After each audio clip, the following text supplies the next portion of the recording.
many times do they have to ring the bell? If someone wants to go to church, they're gonna go. I like coffee with my coffee. I'm a no bullshit kind of girl. No room for creamer or that vanilla stuff either.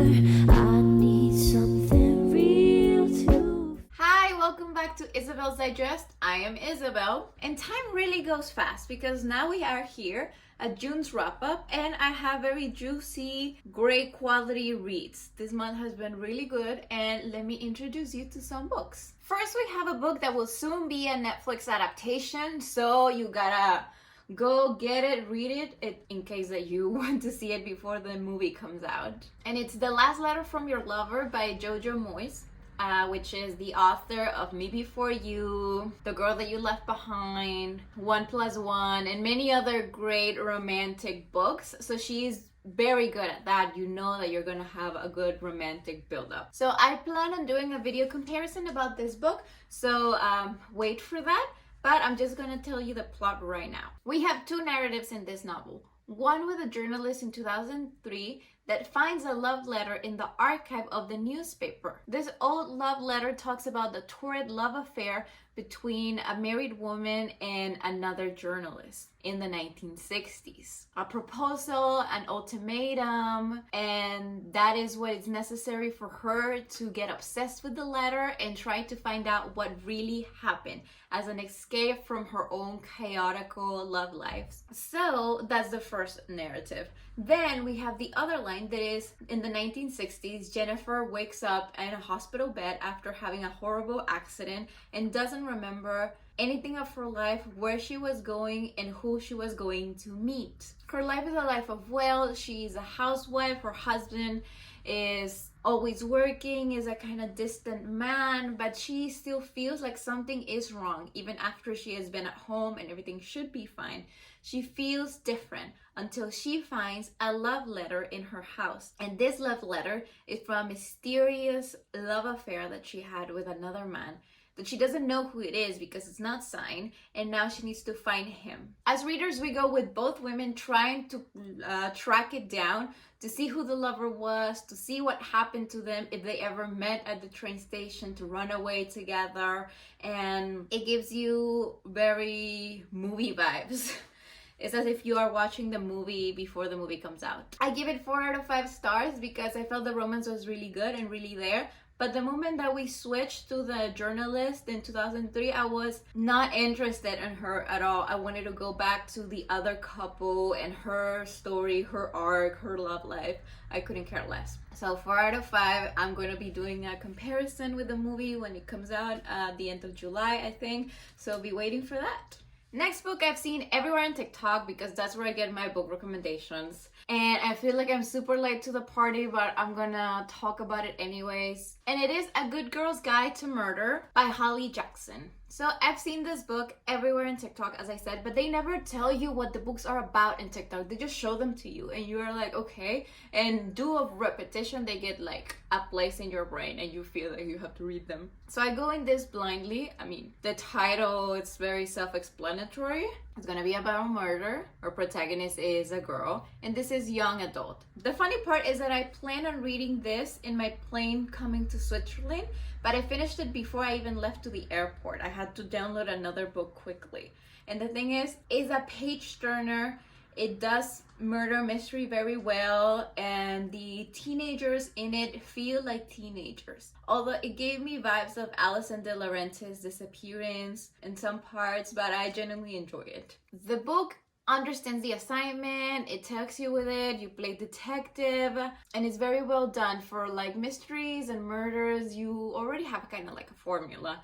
And still the book makes it new, makes it fresh, and genuinely leaves you satisfied at the end, even though there's going to be a sequel. So the plot. Pippa is a high schooler who doesn't believe that the apparently closed case of Andy Bell's murder has been solved. As an assignment for her last year of school, she embarks in this project of trying to go back and trying to solve Andy's murder, because she thinks that the police was maybe too quick of pointing out at her boyfriend, Sal, as a murderer. and he didn't have a chance to defend himself because he committed suicide right after that, and that was closed case. And that was case closed. So 5 years later, Pippa comes along, she starts this investigation, and she realizes that there was much more in the life of Andy Bell and her than what the media and the detectives in their time showed. As I said for a moment, it gave me big Alison De Laurentiis disappearance vibes, but genuinely I felt like the book was very entertaining. It felt easy to read, engaging, and what else can you ask from a YA detective-esque novel, honestly? Pippa is a good character. She's strong, she's smart, but she's still a teenager, and I think that Holly Jackson does a great debut novel with a lot of plot twists and threading the story and around the town with the characters involved without throwing you off too much. Pippa's family is quirky, her friends are cool, her life is still the life of a teenager, although that she is very good at solving mysteries. I will be reading the second book, even though I already told you thousands of times that I don't feel like reading sequels and stuff, but I feel like I would like to come back to these characters in this story, and that is one of the greatest compliments I could give anyone, Holly Jackson. So congrats on your debut novel. 4 out of 5.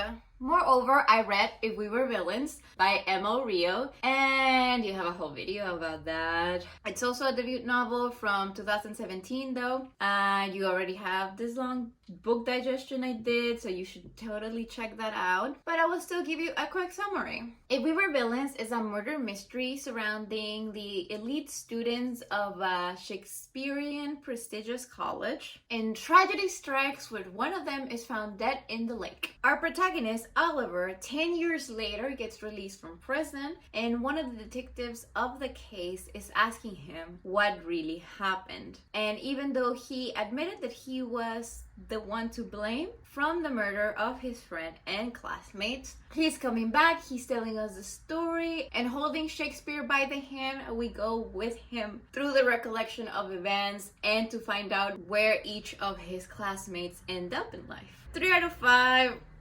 Watch my video if you want to know why I give that rating, because I explain it all there. Next, I have Heartstopper by Alice Oseman. This is the only physical book I read this month. All of them were on ebooks, and this is volume 3. This is a graphic novel, as I already told you about. They're very popular online. You can read them online. So I doubt that this is the first time you hear about them, but this volume is about them going on a class trip to Paris. And here follows the couple, Nick and Charlie, going to Paris. They are solidly a couple, but they're trying to figure out how to tell their friends, how to come up publicly as a couple, and they're getting to know each other. They're getting to know each other not only in their good parts, but also in their problematic parts. One of them is struggling with an eating disorder. The other one is struggling with a sibling bullying them and not being very close to their father. It's a whole thing. It's a very cute story though. It's perfect for young adults, for seniors. Anyone could read it. It's lovely, and I love this book. Thank you, Finn, for letting me borrow it, and I give this 4 out of 5 stars. Moving on, we have Maybe in Another Life by Taylor Jenkins Reid. Yeah, that author that we all love and know from The 7 Husbands of Evelyn Hugo and Daisy Jones and the Six. Well, because everyone in the Bookstagram community and everyone in the freaking world apparently is in the library's waitlist for reading Malibu Rising, the new book by Taylor Jenkins Reid, I was like, I need to find something to satiate my need for her, and so I can patiently wait for my turn to read Malibu Rising. So that's how I landed in Maybe in Another Life. That is a novel by her. It gave me the Midnight Library vibes that is one of my favorite books. It's really good, and it gives you one of those books that gives you reflections about life.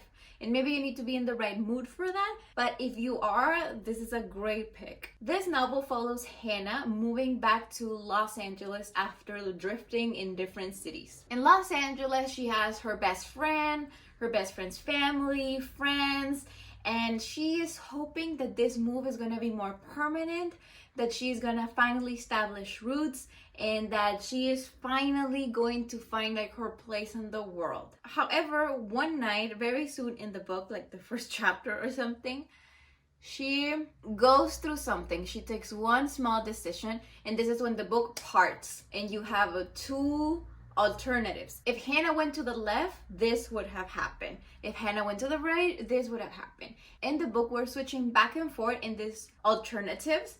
And in one, she gets in a horrible car accident and goes through a painful recovery, but finds love, finds her career, always has the support of family, reconnects with friends, everything great. In the other one, she reconnects with her long lost lover from high school, like the one that got away, and they reconnect. She still finds her career and her passion in a different way, and they kind of build up on something new instead of always looking at the past, and it's just like the perfect time for them. Both lives end up being good lives, and that's what I love, and that's what it reminded me of the Midnight Library, when you can get to explore all the possibilities that you could have if you take or not take decisions, and you realize that at the end of the day you could be happy with many of them. I love when the novel forks in these two scenarios, but it is kind of distracting. You need to remember what is happening on each, and all of the roads not taken is kind of like the topic that you need to really pay attention. The ending is beautiful. The ending is one of those endings that leave you in tears, kind of like a feel-good book. If you are looking for something like that, this would be a great pick. I don't know, I feel like sometimes we just need those books. I'm gonna give it 3.5 out of 5.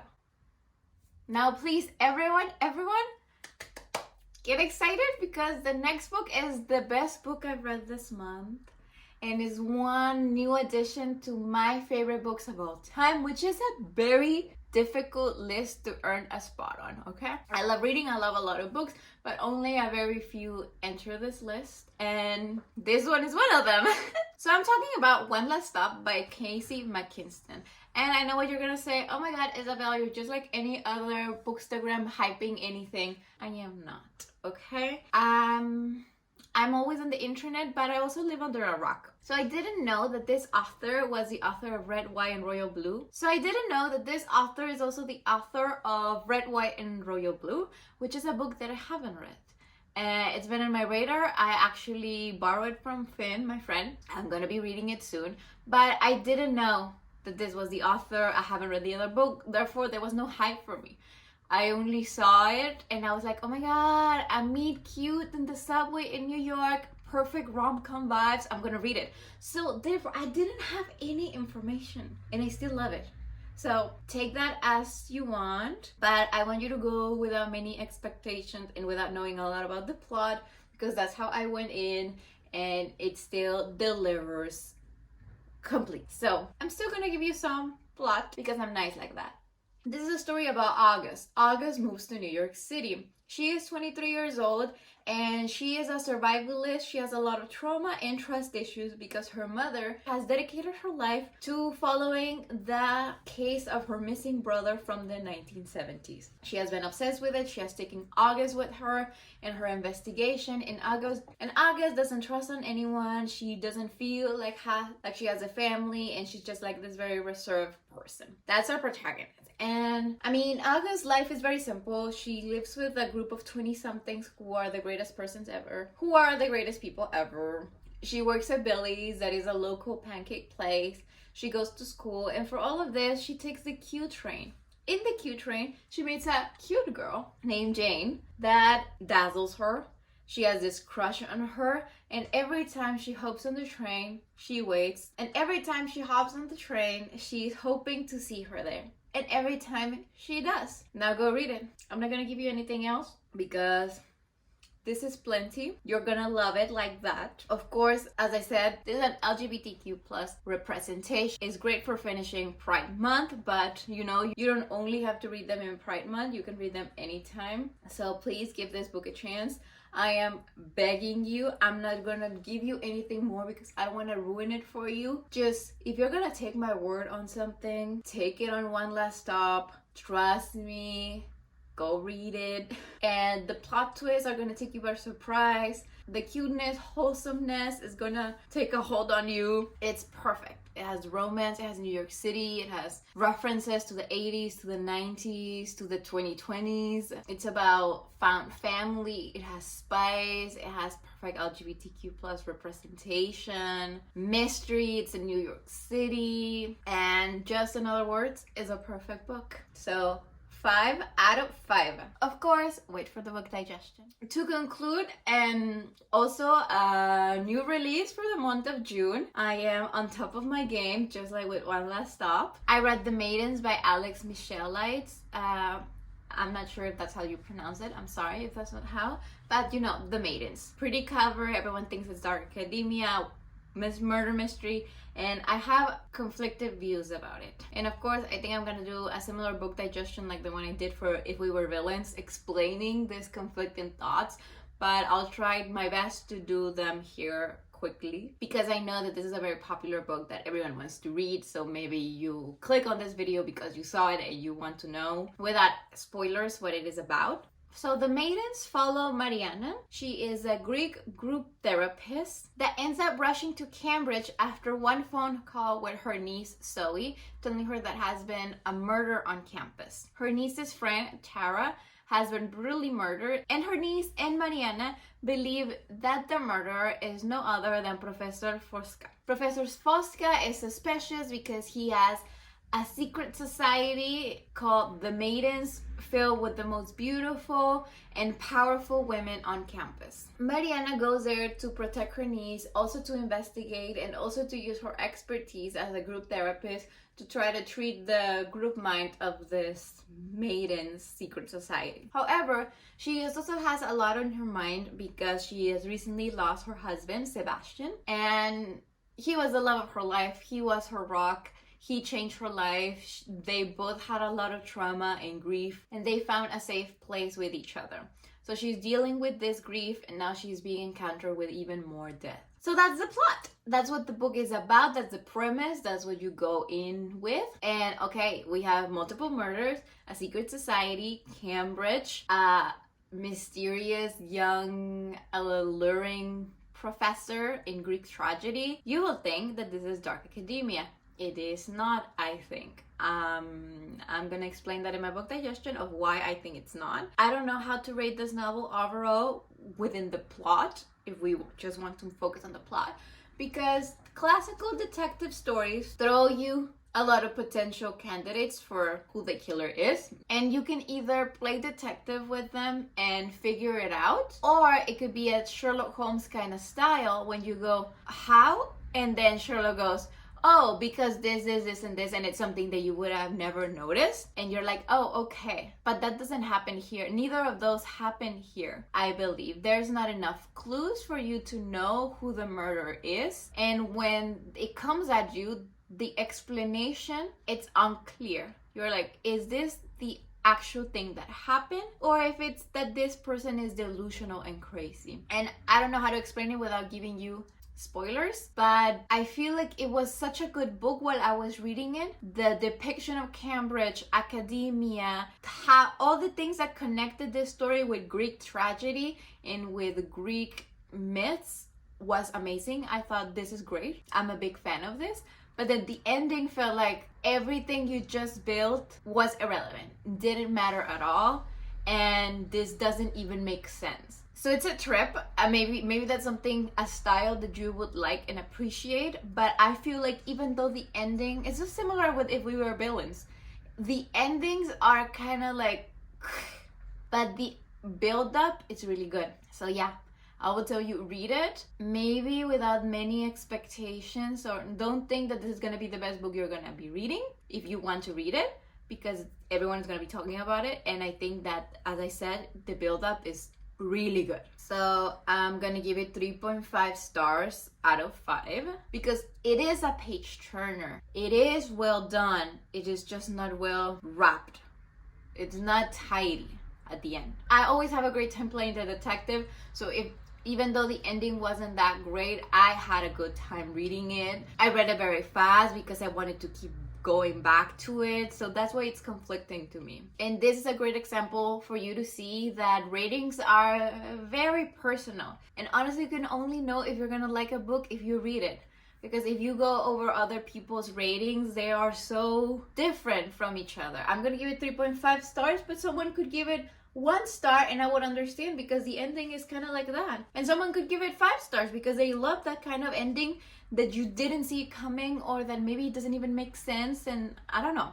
So yeah, make your own mind. I gave you a big list this month, so please go pick 1 or 2 or 3 or all and let me know what you think. So that's all for me. I hope this video is not too long and that the lighting is not that bad this time. My name is Isabel. Thanks for watching. Keep reading, and when you're not, follow me on all my social media, link down below. If you want to help me, if you appreciate my content or anything that I've put up from the past year, I would really appreciate if you subscribe to this channel, if you like the video, and comment. You can comment whatever you want. But if not, I'll hopefully will be seeing you next week with another video. Bye!